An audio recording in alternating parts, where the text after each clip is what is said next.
केवल 6 महिनाको तयारीमा रवि लामिछानेजीको नेतृत्वमा राष्ट्रिय स्वतन्त्र पार्टीले एकै धक्कामा राष्ट्रिय दल बन्ने गरेर जुन संसदमा एउटा गरिमामय उपस्थिति जनाएको छ, त्यसले अब आगामी दिनहरूको संकेत गरिसकेको छ। यो राजनीतिको संस्कार, हामीले अभ्यास गर्ने राजनीतिको मोडेलमै अब परिवर्तन गर्नुपर्ने भयो। यति वर्ष जेल बसेको थिएँ, ढुङ्गामुढा गरेको थिएँ, त्याग गरेको थिएँ, त्यो सबै बापत मलाई ब्याज खानुपर्छ। मैले जनताप्रति खासै उत्तरदायित्व पनि हुनु पर्दैन। उनीहरूले मैले गरेको सङ्घर्षको गाथा गाइरहनु पर्छ। म ब्रह्मनाल नपुगेसम्म मैले राजनीति गरिरहन पाऊँ, राजनीति नै मेरो पूर्णकालीन पेसा हो भन्ने खालको जुन हामीले विगत 30 वर्षदेखि अभ्यास गर्यौं, त्यसलाई अब तोड्ने बेला आएको छ। तपाईहरूले आफ्नो टेलिभिजन स्क्रिनहरू खोलेर हेर्दाखेरि हो त्यो बोलिरहेको वाग्ले हाम्रो सांसद हो, हामीले गर्व गर्न लागेको सांसद हो। नेपाली नागरिक जहाँबाट पनि लडे हुन्छ। अहिलेका बालवाला प्रधानमन्त्री कास्कीमा जन्मनुभयो, चितवनमा हुर्कनुभयो, यी पार्टीको सांसद हुनुहुन्छ। यही तनहुका प्रदीप पौडेललाई काठमाडौँबाट जिताउनको लागि म आफै पनि मरिहत्ते गरेर लागेँ, तर उहाँलाई कसैले टुरिस्ट भनेर अपहेलना गरेन। Frontline Nepal, connecting the world, keep loving, keep supporting. राष्ट्रिय स्वतन्त्र पार्टीका आदरणीय सभापति रवि लामिछानेज्यू, पूर्व शिक्षा मन्त्री शिशिर खनालज्यू, पूर्व प्रदेश मन्त्री हाम्रो हरिशरणजी लगायत सम्पूर्ण यहाँ हामी कहाँ त्यति औपचारिकता हुँदैन र हाम्रो पार्टीमा सबैलाई सम्मान गर्नेछ। अब अन्य पार्टीमा जस्तो प्रोटोकल तलमाथि पर्यो भने उपद्रव मचाउने चलन यो पार्टीमा भित्रिसकेका छैन, तर मैले सबैलाई एकमुष्ट सम्मान गरेँ र आज मानेचौकामा आदरणीय दाजुभाइ दिदीबहिनी तथा बुवा आमाहरूलाई मैले सादर अभिवादन गरेँ। आज हामी एउटा महत्त्वपूर्ण घडीमा उभिएका छौँ। यो राजनीतिको संस्कार, हामीले अभ्यास गर्ने राजनीतिको मोडेलमै अब परिवर्तन गर्नुपर्ने भयो। यति वर्ष जेल बसेको थिएँ, ढुङ्गामुढा गरेको थिएँ, त्याग गरेको थिएँ, त्यो सबै बापत मलाई ब्याज खानुपर्छ। मैले जनताप्रति खासै उत्तरदायित्व पनि हुनु पर्दैन। उनीहरूले मैले गरेको सङ्घर्षको गाथा गाइरहनु पर्छ। म ब्रह्मनाल नपुगेसम्म मैले राजनीति गरिरहन पाऊँ, राजनीति नै मेरो पूर्णकालीन पेसा हो भन्ने खालको जुन हामीले विगत 30 वर्षदेखि अभ्यास गर्यौं, त्यसलाई अब तोड्ने बेला आएको छ, त्यसलाई अब भत्काउने अवस्था आएको छ। र अब युवाहरूले जबरजस्त हस्तक्षेप गरेर राजनीतिमा एउटा समय सीमा तोकेर 2 कार्यकाल 3 कार्यकाल भन्दा राजनीतिमा बढी समय नबिताउने गरेर एउटा संस्कारयुक्त र परिणाम देखाउने, नतिजा देखाउने राजनीतिमा अब हामी कोल्टे फेर्दैछौँ। र अब यो क्षेत्रबाट निर्वाचित हुनुभएका रामचन्द्र पौडेल त्यस मानेमा यो कोल्टे फेराइको प्रतीक पनि रामचन्द्र पौडेल हुनुभएको छ। उहाँले लामो सङ्घर्ष गर्नुभयो, 14 वर्ष चाहिँ जेलमा बस्नुभयो लोकतान्त्रिक व्यवस्था परिवर्तनको लागि। त्यसको एउटा सम्मानजनक बहिर्गमनको रूपमा उहाँको अहिले राष्ट्रपति पदमा जो आसीन हुनुहुन्छ, त्यसले एउटा मार्क गर्यो, एउटा चाहिँ टर्निङ पोइन्ट भएको छ। अबको राजनीति चाहिँ फरक किसिमको हुन्छ।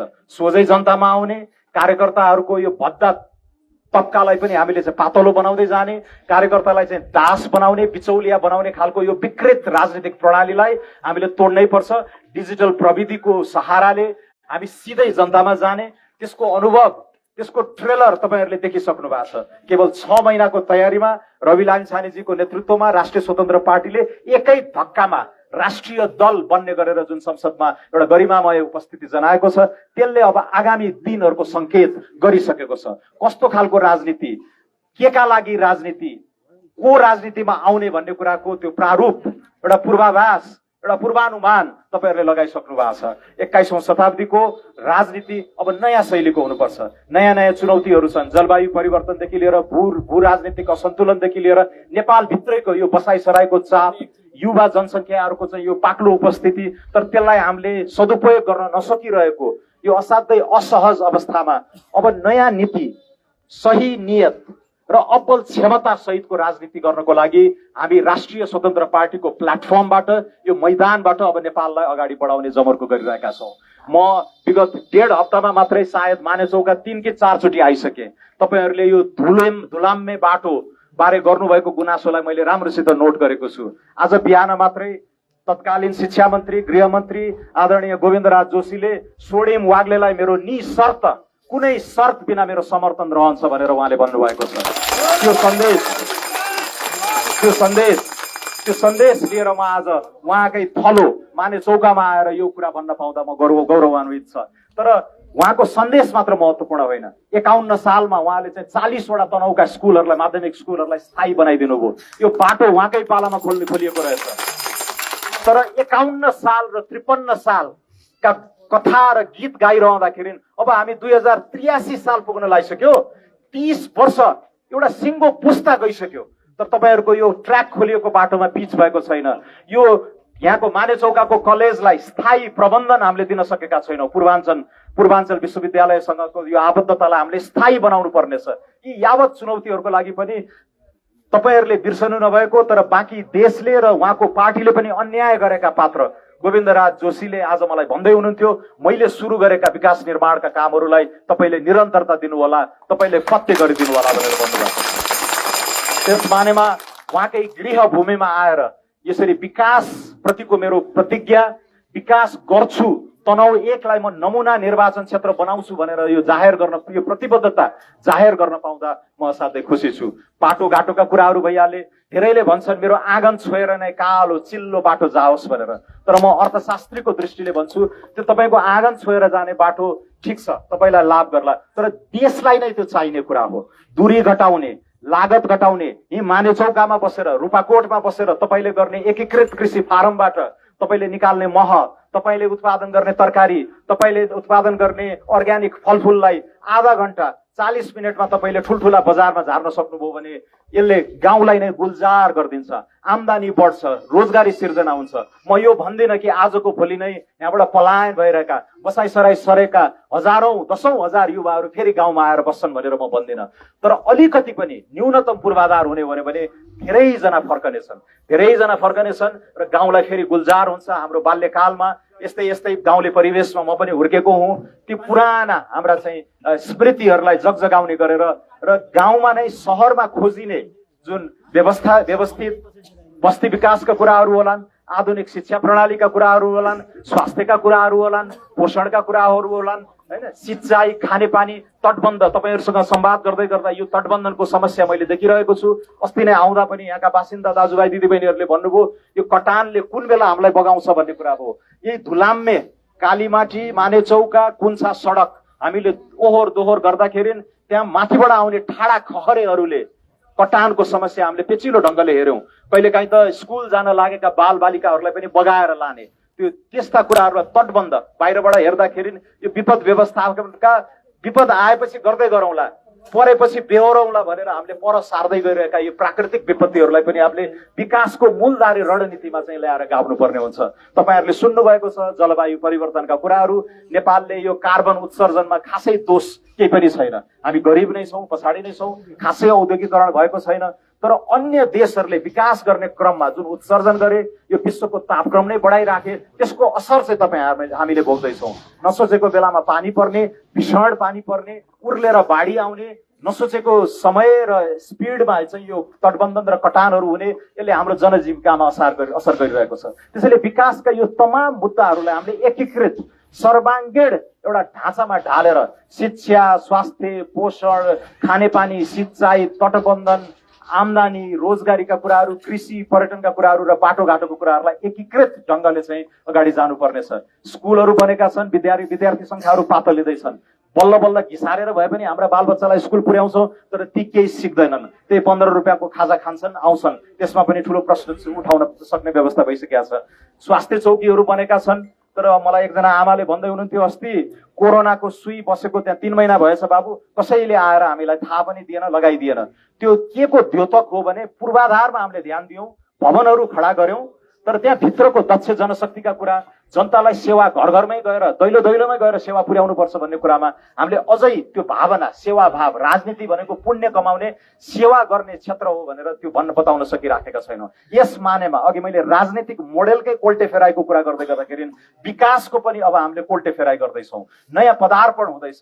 पहिलो पुस्ताको विकासले चुनौती भनेको एउटा ट्र्याक, धुलै बाटो सही, गाह्रै भए पनि एउटा ट्र्याक्टरसम्म आउने बाटो खोल्यौं। विगत 30 वर्षमा त्यसलाई मान्नुपर्छ।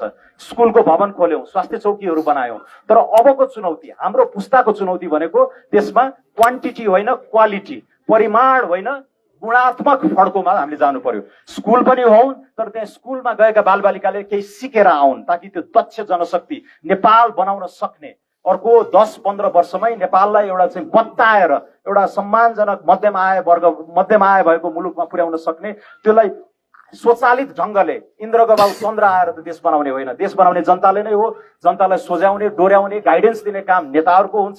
त्यसैले त्यो दक्ष जनशक्ति उत्पादन नगरिकन हामी धेरै माथि जान सक्दैनौँ। स्वास्थ्यमा पनि त्यहाँ जाँदाखेरि गुणस्तरीय सेवा पाउन सकियोस्। सानो घटना भए पनि तपाईँ दमौली नै झर्नुपर्ने, पोखरा नै जानुपर्ने, भरतपुर नै जानुपर्ने, काठमाडौँ नै जानुपर्ने, यस्ता कुराहरूबाट चाहिँ हामीले बिस्तारै त्यो दोस्रो पुस्ताले गर्नुपर्ने विकासको गुणात्मक फड्कोमा अबको एजेन्डा हो। एकीकृत ढाँचाबाट हामी जान्छौँ र म नेपाल सरकारको राष्ट्रिय योजना आयोगमा बसेर काम गरिसकेको हुनाले के सम्भव छ, के सम्भव छैन, साधन स्रोतको कसरी जोहो गर्न सकिन्छ, धेरै रकम अहिले स्थानीय तहमा नै आइसकेका छ। तपाईँहरूले वडा अध्यक्षहरू नियुक्त गर्नुभएको छ, निर्वाचित गर्नुभएको छ, मेयर उपमेयरहरू हुनुहुन्छ। नेपालभरि हामीले 36,000 साला खाला चाहिँ जनप्रतिनिधिहरू निर्वाचित गरेका छौँ। 300-400 अरब रुपियाँ वर्षेनी आउँछ। तर हिसाबै गर्ने हो भने एउटा वडामा 70-80 लाख भन्दा बढी पर्दैन। यही भानु नगरपालिकाको मैले आँकडा लिएँ, 70-80 लाखको रकमले एकैचोटि के गर्नुहुन्छ? न खानेपानीमा खोस्रन सक्नुहुन्छ, न बाटो बनाउन सक्नुहुन्छ। शिक्षा स्वास्थ्यमा पनि त्यस्तै चुनौतीहरू छन्। अलिकति नगद हस्तान्तरणका कुराहरू आउलान्, विपद आउँछ, कटान आउँछ, बाढी आउँछ, कता मात्रै हात हाल्ने। त्यस्तो बेलामा अलिकति राष्ट्रिय अन्तर्राष्ट्रिय सञ्जाल भएको, अलिकति भ्यू पाएको, दुनियाँ देखेको, सुझबुझ भएको मान्छेले त्यो उपायहरू निकाल्नको लागि यहीँका जनप्रतिनिधिहरूसँग हातेमालो गरेर यहाँको विकासलाई त्यो सीमित साधन स्रोतमै पनि अधिकतम उपयोग गर्ने गरेर, अधिकतम उपयोग एउटा समय सीमा तोकेर, पहिलो वर्षमा तुरुन्तै गर्न सकिने काम के हुन्, 3 वर्षसम्म गर्न सकिने काम के हुन्, 5, 10, 15 वर्षमा एउटा दीर्घकालीन रोड म्याप पनि बनाएर तनहुँ क्षेत्र नम्बर 1 लाई यस्तो नमुना निर्वाचन क्षेत्र बनाऊ ताकि बाँकी 164 वटा निर्वाचन क्षेत्रहरूले पनि कोही न्याय नपाए गोर्खा जानु भने जस्तै एकीकृत विकासको ढाँचा हेर्नको लागि तनहुँ जाउँ भन्ने नारा हामीले बनाउन सक्नुपर्छ। त्यसैले 2051 सालमा गरिएका कुराहरू, 53 सालमा रोपिएका बिउहरू यसै अलमल्लिएर यी मरेको जस्तो भएको छ। त्यसलाई पुनर्जागृत गर्न पनि म आज मानेचौका आएको हुँ। त्यो जोशी सरले यहाँ रोप्नुभएका बिउहरूलाई हामी हुर्काउँछौँ, त्यसलाई निरन्तरता दिन्छौँ। मेरो प्रतिबद्धता यहाँहरूलाई भयो कि तनहुँको विकासलाई म एकदमै केन्द्रबिन्दुमा राखेर तर नयाँ ढङ्गले त्यो चिरकटोमा लेखेर मलाई चाहिँ कान्छी तामाङको घरदेखि परशुराम सुवेदीको घरसम्म 50 मिटरको बाटो कालोपत्रे गरिदिनुहोस् भनेर आउँथ्यो पहिला राष्ट्रिय योजना आयोगमा। त्यस्तो प्रणालीको विकासले हामी गिची त्यो केही पनि हुँदैन। अलिकति सोच विचार गरेर, योजना गरेर, बजेट राखेर तपाईँहरूको सहभागितात्मक लोकतान्त्रिक अभ्यासबाट नै यी कुराहरूलाई अगाडि बढाउँछौँ।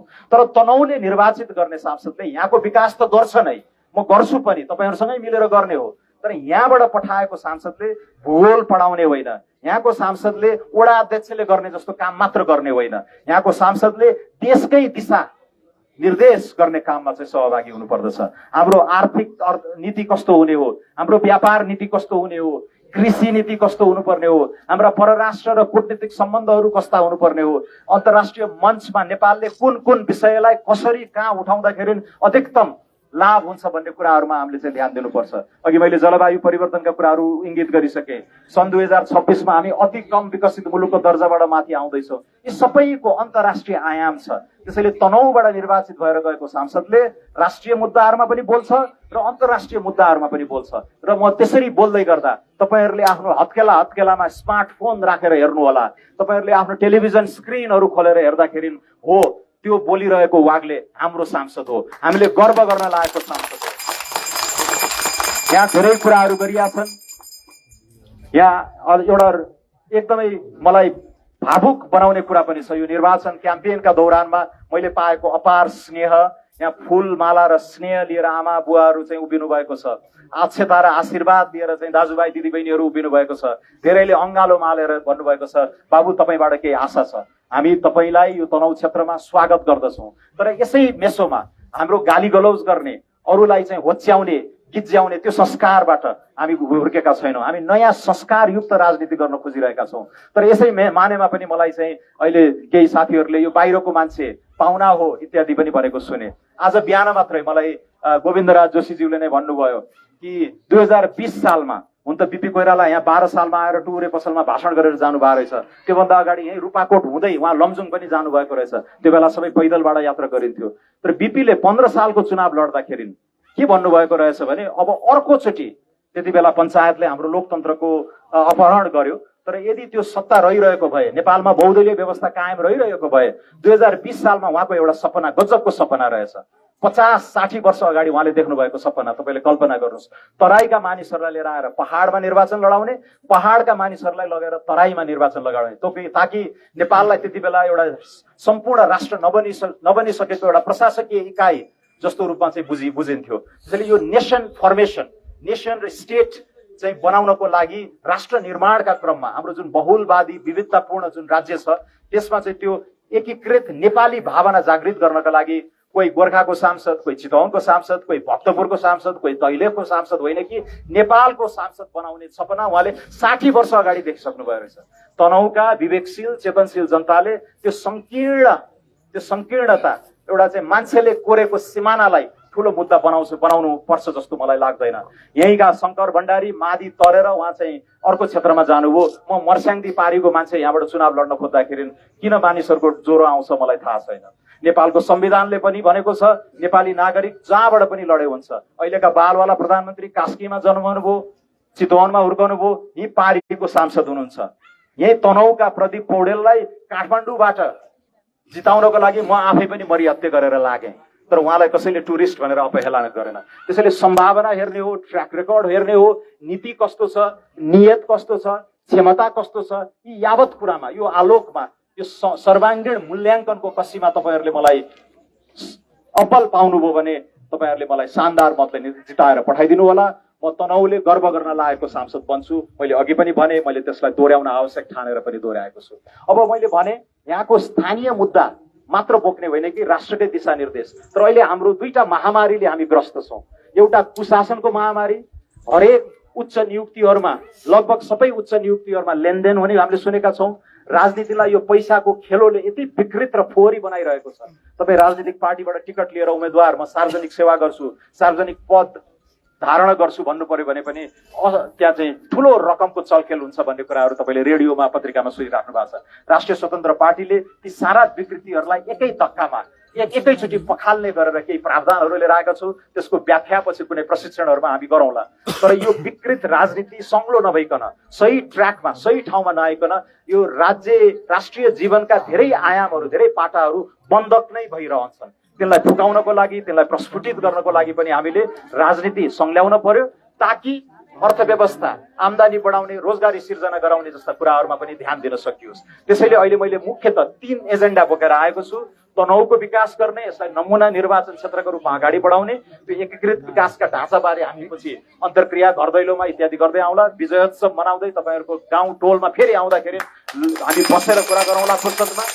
तर अर्को चाहिँ राष्ट्रिय जिम्मेवारी नै छ। यो मुलुकको राजनीति नै सही ठाउँमा छैन। त्यसैले यसलाई सही लिकमा, रेलको लिकमा लिएर आएर दौडाउनु पर्यो, ताकि सबै नीतिको मूल नीति राजनीति भनिएको हुनाले राजनीतिलाई अलिकति सङ्लो, स्वच्छ, प्रभावकारी बनाएपछि अर्थतन्त्र, सामाजिक विकास, कूटनीति, पूर्वाधार यी सबै कुरामा हामीले एकैचोटि गति दिन सक्छौँ भन्ने मेरो त्यो आत्मविश्वास छ। नेपाल सरकारमा बसेर गरेको कामका अनुभवका आधारमा, झन्डै 18-20 वर्ष प्रतिष्ठित अन्तर्राष्ट्रिय संस्थाहरूमा गरेको काम, 35-40 वटा देशमा प्रमुख आर्थिक सल्लाहकार भएर गरिसकेको मेरो ट्र्याक रेकर्डका आधारमा म यो आत्मविश्वासका साथ बोल्दैछु कि म केही गर्न सक्छु। र त्यो विश्वास तपाईँहरूले पनि फर्काइदिनु भयो भने वैशाख 10 मा घन्टी चिन्हमा तपाईँहरूले छाप लगाएर मलाई यहाँबाट विजयी गरेर पठाउनुहोस्। रमेश खरेल 12 बाट आउँदै हुनुहुन्छ, चितवन 2 बाट पुनर्निर्वाचित हुनुहुँदैछ सभापति रवि लामिछानेज्यू, र तनहुबाट म गएपछि हामी 3 भाइ संसदमा अँगालो हालेर छिर्दै गर्दाको दृश्य हेर्न लायकको हुनेछ।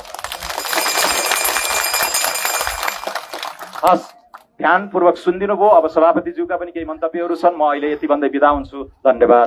जय घन्टी, जय नेपाल।